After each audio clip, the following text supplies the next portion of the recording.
What is going on YouTube and Instagram? Since this video is basically dedicated to you guys, I get lots of questions asked on Instagram, especially in my DMs. People always asking what kind of wheels I'm running and what lowering springs, coils, all that good stuff. So I'm gonna go ahead and answer all of that today for you guys. And if you're not already following me on Instagram, you can check me out at thatDD GT500. So anyway, we'll start with the number one question asked, and that would be the wheels. These wheels are actually off American Muscle. The previous owner actually bought them as a wheel and tire package. The fronts, the whole setup is staggered, and the fronts are 20x8 and the rears 20x10.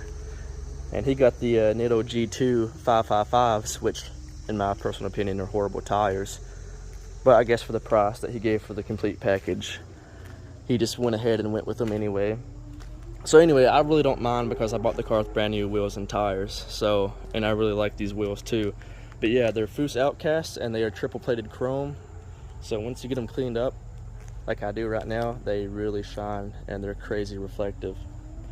Now to go with the whole stance of the car is actually not on coils. It is on BMR lowering springs and Koni Orange shocks or struts. And that gives you this stance with the 20-inch Foose Outcast wheels. Now, as far as cosmetic add-ons go, the bottom side splitters are CDC splitters that I've bought off American Muscle. These rear splitters are from another Instagram user named Brandon Polar66. Go check him out if you're not following him already. But these are his California Special splitters. I had to modify them to make them work with the GT500 bumper because it is a little bit different than the regular GT and even the California Special bumpers. But if you're handy with a grinder at all, you can make quick and easy work of that. But that is what those are. And since we're behind the car, I decided to go with the Raxium Gen 5 taillights, which I think is one of the best things you can do to any 05 to 09 Mustang. It really just gives it a more modern look. Now the louvers are both Eleanor style and they are paint matched, both off American Muscle as well. As far as these inserts go, I'm not sure if that came from American Muscle or if the previous owner had those installed. But again, I bought the car with these already on it. So that honeycomb design, I have no clue if that's what you're going to get from American Muscle or not. So walking to the front of the car, I do have some bad news for anyone interested in the headlight covers because the account on eBay that I bought them from no longer produces them anymore. I don't know if he's planning on bringing them back in the future or not, but again, the user is Top Flight Lights and I bought these from him. They are removable covers so you can actually drive the car at night, and again, it just gives the car a really crazy aggressive look to have the whole kind of murdered out theme going on with the front of the car. Now the bottom bezels are actually the JLT brake duct kit. I can't remember if I bought them off of American Muscle or not. It's just whatever website had them at the cheapest rate when I was looking. But this kit right here actually uses a factory template. When you take the lower grill out, there's actually like a little a duct already built into the grill, and you just use a hose saw and drill right through it. I actually prefer these over the Super Snake inserts because they're way more visible, they're thicker, and you just need to use a hose saw. The Super Snake ones are actually oblong and takes a little more finesse and skill to cut them out exactly perfect. With the JLT, it's pretty much idiot proof since you just use the factory template built into the grill. And I can't remember the size of the hose saw, but I mean, they give you the template and everything that you need, and you just zip it out. It took me maybe, I don't know, 15 minutes to put those on because they just snap into place once you have them, the hose sawed out. But yeah, that is it as far as cosmetic stuff goes on the exterior of the car. Well, that and this little stubby antenna, which honestly I can't tell you where I got that thing from. But interior wise, there's really nothing major done to the car. The first thing that you might notice offhand is this true fiber center console. I'm actually, if anyone wants to trade, I'm looking for the factory ambient lighting one, which is the factory ones that have the built-in colored ring that you can actually set up with your dash. But this is a true carbon fiber console, and it's the whole thing. It's not a skin or anything like that. It's pretty nice.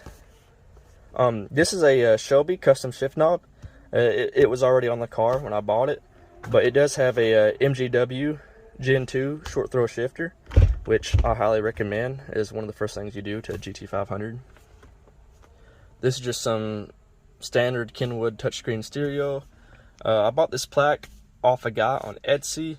I actually prefer the way this one looks versus the extremely overpriced Shelby America plaque that takes 3 months to get. So I decided I wanted this. It looks better, and that's what I went with. And I just have a standard SCT tuner mount right there on the dash, and these are coverlay door inserts.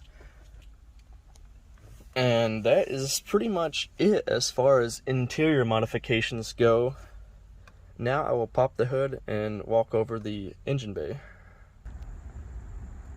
So if you're new to my channel, you will realize that this car is Trinity swapped, but anyone else that's familiar with my videos knows that I recently Trinity swapped this car, and I actually have a full guide, or tutorial if you want to say, of me installing this. So we'll go ahead and talk about the blower itself. This is a Trinity blower. It is the factory supercharger off the 2013 and 2014 Shelby GT500s. Those engines were a 5.8.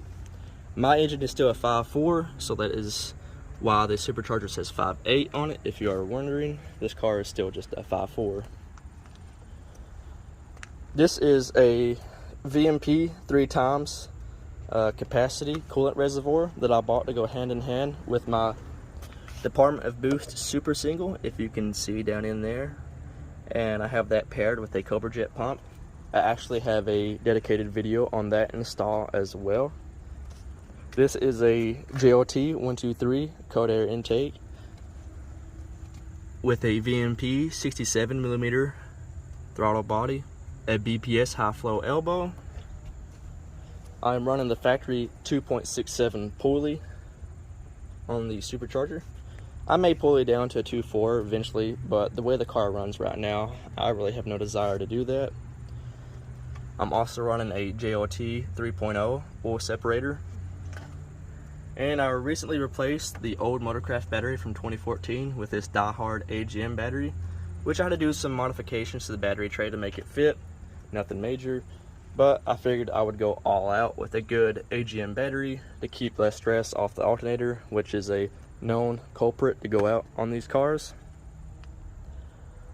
But that is it as far as engine modifications go. This is really simple stuff. To go more in depth, these are the factory 2013-14 fuel injectors, and I do have VMP plug and play dual booster pumps in the trunk of the car. The car is tuned by VMP. I've also had BJ McCarty tune this car, but I just feel like his tune is lacking compared to VMP's. The drivability with the VMP tune is a lot better than BJ's. I just feel like he had a really hard time struggling to tune for the throttle body for some reason, and VMP was able to iron out all the drivability issues. It feels exactly like a stock car does, even with the Trinity swap. You would never know this car had the power it does until you actually floor it, but just daily driving around the street and stuff, it feels just like it did from 2009 with the factory M122 blower on it, which really impresses me. Not to bash BJ McCarty or anything, but I'm kind of underwhelmed for the $700 that I spent in that tune, and 12 revisions later he wasn't able to iron out those issues I was having. And VMP, I went through 5 revisions with them, and the car just runs amazing. And it actually runs so good that I really have no desire to want to pull it down or anything. But if I do, I'm going to go with VMP. I'm going to have them adjust my tune for me. So the car still has the factory exhaust manifolds, it still has the factory catalytic converters, and I'm running a Flowmaster Outlaw axle back. So that is it as far as exhaust modifications go. And later down the road, I may go catless with the factory manifolds. I bought some O2 defoulerers. They actually have miniature catalytic converters built into them. So I may go ahead and just link everything on the car in the video, including those O2 mini cats, I guess you could call them, because even BJ and VMP both will not tune out your rear O2 sensors anymore because they do not want to get fined by the EPA. And I believe the new updates for the SCT tuner software will not allow them to disable O2 sensor lights anyways. So that is the only way nowadays to really defeat getting a check engine light. But yeah, that's pretty much it as far as it goes with the overall build of my 2009 Shelby GT500. Again, I appreciate you guys for watching, and I highly appreciate all my followers on Instagram.